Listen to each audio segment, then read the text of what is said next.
कि जो क्वालिफाई नहीं कर पाए उनका क्या होना चाहिए आगे का, जो भी फोकस करना ही चाहिए, ये साइड की बात है, लेकिन सबसे ज्यादा जरूरी चीज किस पे फोकस करनी चाहिए। वन टाइप अपॉर्चुनिटी होती है, तो इस अपॉर्चुनिटी को हमें मिस नहीं करना चाहिए। एम्प्लॉय को मैं हायर कर रहा हूँ, जिस स्टूडेंट्स को मैं हायर कर रहा हूँ अपना एम्प्लॉय बना रहा हूँ, या क्या वो कैपेबल है इस पोजीशन के लिए, और कोई बंदा कैपेबल क्या होता है उसमें सबसे ज्यादा क्या होगा। Hi everyone, how are you, hope you all are doing well.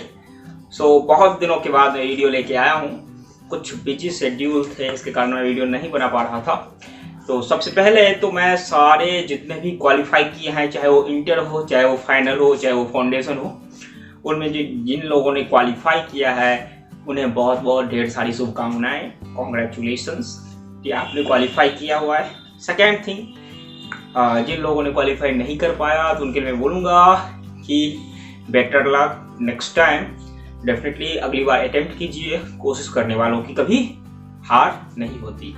तो डेफिनेटली आप अगली बार अच्छे से आई करिएगा, थोड़ा और मेहनत लगाइए, आप देखो कि आपका एफर्ट कहाँ पे कम पड़ गया जिसकी वजह से आपका रिजल्ट जो आप चाह रहे थे वो नहीं हो पाया। तो डेफिनेटली मैं बोलूँगा कि आप ज़्यादा से ज़्यादा एफर्ट लगाए अगले अटेम्प्ट में। तो बेसिकली मैं ये वीडियो क्यों बना रहा हूँ, तो मेरा पर्पस यही था कि मैं दोबारा से सोचा कि वीडियो डालना चाहिए यार। बहुत सारे रिक्वेस्ट भी आ रहे थे कि भैया सर वीडियो डालिए, मैंने बोला चलो वीडियो डालते हैं। तो अभी के लिए मैं ये बोलूँगा, ये वीडियो थोड़ा सा प्लेसमेंट से रिलेटेड भी है और थोड़ा सा उनके लिए भी है, इन लोगों का इस अटेम्प्ट में क्लियर नहीं हो पाया उनके पॉइंट ऑफ व्यू से ये वीडियो बनी है, और साथ ही उनके लिए बनी है जिनका क्वालिफाई हो गया, ताकि प्लेसमेंट से रिलेटेड ये वीडियो हो सकती है। तो सबसे पहले मैं बात करूँगा कि जो क्वालिफाई नहीं कर पाए उनका क्या होना चाहिए, आगे का जो मैथ है कि कैसे तैयारी करें वो क्या होनी चाहिए। तो डेफिनेटली आप लोगों को पता ही चल गया होगा, कुछ बच्चों को एग्जाम देने के जस्ट बाद पता चल गया होगा कि मेरा जो है इस सब्जेक्ट में रुकने वाला है, और उनके साथ ऐसा हुआ होगा, इसी सब्जेक्ट में रुक गए, मतलब 40 नहीं आया होगा, पासिंग मार्क नहीं आई होंगी, कि कितने बच्चों को ये लग रहा होगा कि इसमें कम आएगा, इसीलिए मेरा एग्रीगेट जो है वो कम हो गया होगा। तो वही हुआ होगा कुछ बच्चों के साथ, जो उन्हें पहले से ही पता होगा। तो मैं तो उन्हें पहले भी वीडियो में बता चुका हूँ कि आपको जो पता ही था तो आपको उस पर स्टडी चालू कर देनी चाहिए।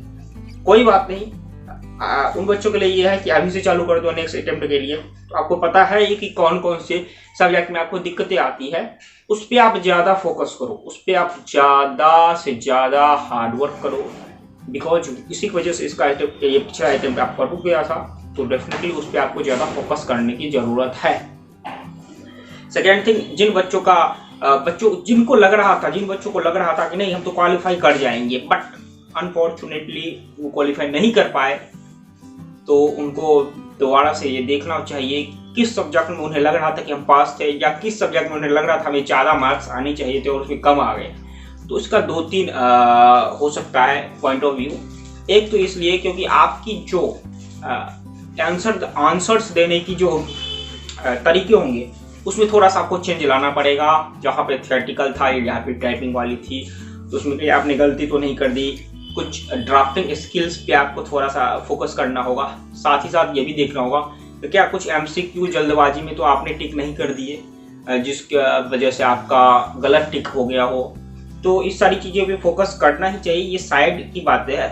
लेकिन सबसे ज़्यादा जरूरी चीज़ किस पे फोकस करनी चाहिए कि अगर हम 60 सोच के चल रहे थे तो हम इस बार 80 सोच के चले, हमें इस बार 80% लाने हैं। तो इसीलिए 60 सोचकर अगर हम गए थे तो हमारा 50 आया, 50 भी नहीं आया, 45 आया, और इस वजह से एग्रीगेट में हम रुक गए, या फिर किसी सब्जेक्ट में कम आया। तो हम जितना आप सोच रहे हैं उससे ज़्यादा सोच के इस बार तैयारी करें, बिकॉज इस बार तो पहली बात तो रिवीजन वाला पीरियड रहेगा हमारा टोटल, बिकॉज हमने बुक्स तो स्टडी कर ही रखी है। सेकेंड थिंग, हम ज़्यादा इसलिए सोचेंगे बिकॉज पिछली बार जितना सोचा था उतना तो अटेम्प्ट उतना तो हो ही नहीं पाया, उतना तो रिजल्ट आ ही नहीं पाया। इसलिए ज़्यादा सोचो, तो ज़्यादा पे तैयारी करो। 80% लाना है, इस सोच के साथ आपको तैयारी करनी पड़ेगी।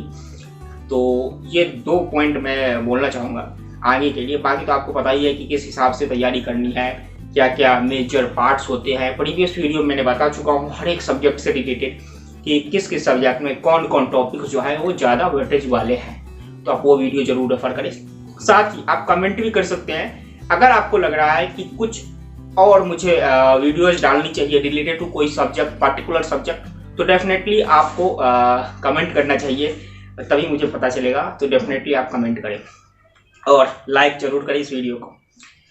अब बात रही सेकंड टॉपिक की, यानी कि प्लेसमेंट के लिए जो स्टूडेंट्स क्वालिफाई कर चुके हैं CMA और या इंटर क्वालिफाई कर चुके हैं या फाउंडेशन क्वालिफाई कर चुके हैं। तो फाउंडेशन के बच्चे का तो पहले ही रिजल्ट आया होगा, तो फाउंडेशन के स्टूडेंट्स को मैं बोलूँगा कि तैयारी करो इंटरमीडिएट के लिए अच्छे खासे से। इंटर के स्टूडेंट को मैं बोलूँगा कि तैयारी करो फाइनल के, साथ ही साथ आप ढूंढो आर्टिकलशिप। आप ज्वाइन कर लो मेरा टेलीग्राम ग्रुप, जिसका लिंक डिस्क्रिप्शन में है। वहाँ पे मैं पोस्ट डालता रहता हूँ related to vacancies, articleship vacancies, industrial training, तो उससे आपको हेल्प मिल सकती है। साथ ही मुझे लिंक्डइन पे भी आप फॉलो कर सकते हैं। तो इंटर के स्टूडेंट्स को मैं यही बोलूंगा कि आप फोकस करो फाइनल पे, और फाइनल से ही पहले फोकस किस पे करो, ट्रेनिंग पे। आप ट्रेनिंग अपने हिसाब से ले सकते हो, आपको अगर लेना है कॉस्ट अकाउंटेंट्स के पास तो उसके पास भी ले सकते हो, नहीं तो आप इंडस्ट्रियल ट्रेनिंग भी ले सकते हो। दोनों परफेक्ट है, दोनों में आपको मौका मिलेगा कुछ न कुछ सीखने को। बस आपको फोकस करना है कि आप कैसे सीख रहे हो। अब बात रही जिनका प्लेसमेंट होने वाला है, यानी कि फाइनल के स्टूडेंट्स के बच्चे को, कि फाइनल आपने क्वालिफाई कर लिया, तो आपने अचीव कर लिया एक माइलस्टोन, तो अब क्या करना है। तो अभी आपका ओरिएंटेशन में भी चल रहा होगा या चलने वाला होगा, तो ओरिएंटेशन 12 डे का होगा, तो उसको जरूर आप ज्वाइन करें। और जिन बच्चों ने अभी तो टाइम बीत गया वैसे, तो अभी मैं ये तो नहीं बोल सकता कि सभी को अप्लाई करना चाहिए। अभी जिन जिन बच्चों ने अप्लाई कर लिया होगा प्लेसमेंट के लिए उन्हीं का होगा। तो जिन जिन बच्चों ने अप्लाई किया वेरी गुड, अप्लाई तो करना ही चाहिए, बिकॉज ये वन टाइप अपॉर्चुनिटी होती है, तो इस अपॉर्चुनिटी को हमें मिस नहीं करना चाहिए। तो हम क्या प्रिपेयर करें, कैसे प्रिपेयर करें। आप 12 डे ओरिएंटेशन भी जाओगे, वहाँ भी बहुत सारी चीज़ें आपको बताई जाएगी। उसके पार्ट में यही बोलना चाहूँगा कि सबसे ज़्यादा फोकस ना अपने रिज्यूमे पे करना। आपने इंडस्ट्रियल ट्रेनिंग में क्या सीखा उस पर ज़्यादा फोकस करना, रिलेवेंट कम देना उस चीज़ पे जिस चीज़ से रिलेटेड फील्ड में आप जा रहे हो। मान लो आपने कॉस्टिंग से रिलेटेड ट्रेनिंग ली थी, ट्रेनिंग जो ली थी कॉस्टिंग से रिलेटेड ली थी, और अभी फाइनेंस के प्रोफाइल के लिए आपको शॉर्ट लिस्ट किया गया है, बिकॉज फ्रेशर को भी लेते हैं। तो आप कॉस्टिंग वाले पे भी ज्यादा फोकस करना, बिकॉज जो क्वेश्चंस जो पूछेंगे वो आपके रिज्यूमे के हिसाब से पूछेंगे कि आपने इंडस्ट्रियल ट्रेनिंग में क्या सीखा, और सीखा तो आपको याद है कि नहीं, क्या आपने कुछ किया कि ऐसे ही लिख दिया। तो ये देखेंगे कि आपकी गेनिंग पावर क्या है। क्या हम भी आपको अगर फाइनेंस में यही सारी चीजें सिखाएंगे तो क्या आपके दिमाग में ये बैठेगी, आपको याद रहेगी, या फिर बार बार आपको रिवाइज करवाना पड़ेगा।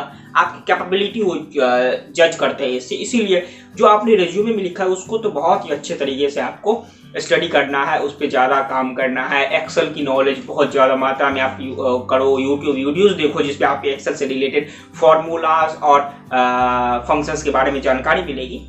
तो ये तो कुछ पॉइंट्स हैं जिस पे आपको ज़्यादा फोकस करना है। और सबसे इम्पोर्टेंट चीज़ कि आप अपना इंट्रोडक्शन सबसे पहले कैसे दें, बिकॉज इंट्रो जो होता है वो पहला भाग होता है, तो पहला इंप्रेशन बहुत ही इंपॉर्टेंट होता है। तो इंट्रोडक्शन अच्छे से दे, और साथ ही ऑलवेज कॉन्फिडेंट रहे। अगर आपको किसी क्वेश्चन का आंसर नहीं आ रहा है तो आप नो बोल सकते हो, उस पर कोई दिक्कत नहीं है।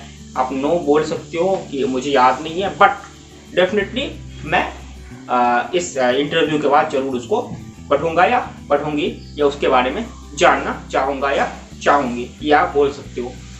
तो मेन जो आपका होना चाहिए ना पर्पस, वो होना चाहिए रिज्यूमे आपका अच्छे से प्रिपेयर होना चाहिए। रिज्यूमे पे आप ज़्यादा फोकस करो। सेकेंड की उसके बाद टॉपिक्स किससे रिलेटेड फील्ड में आप जा रहे हो। अगर आप GST से रिलेटेड फील्ड में जा रहे हो तो GST पे फोकस करो।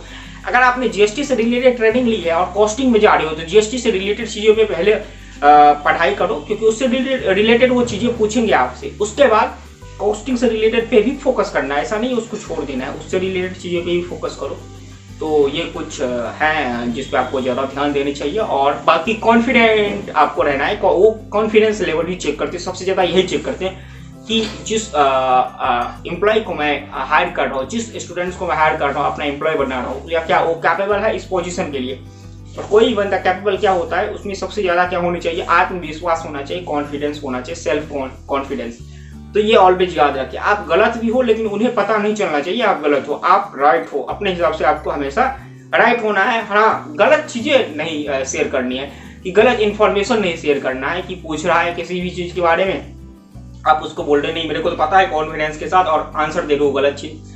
तो इसमें दो चीज़ें हो जाएंगी। एक तो ये समझेंगे कि उस क्वेश्चन का भी आंसर इसको पता नहीं, और जो ये आंसर दे रहा है उसका भी क्वेश्चन इसको पता नहीं।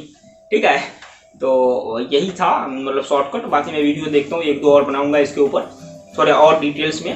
तो बाकी ऑल द बेस्ट जिन लोगों ने क्वालिफाई कर लिया और जिनका प्लेसमेंट होने वाला है। मैं चाहूँगा कि ज़्यादा से ज़्यादा बच्चों का प्लेसमेंट हो, और घबराने की बात नहीं है। अगर आपका प्लेसमेंट नहीं भी होता है, अनफॉर्चुनेटली अगर नहीं हो, कोई दिक्कत नहीं है, ऑफ कैंपस भी बहुत सारी वैकेंसी आती रहती है।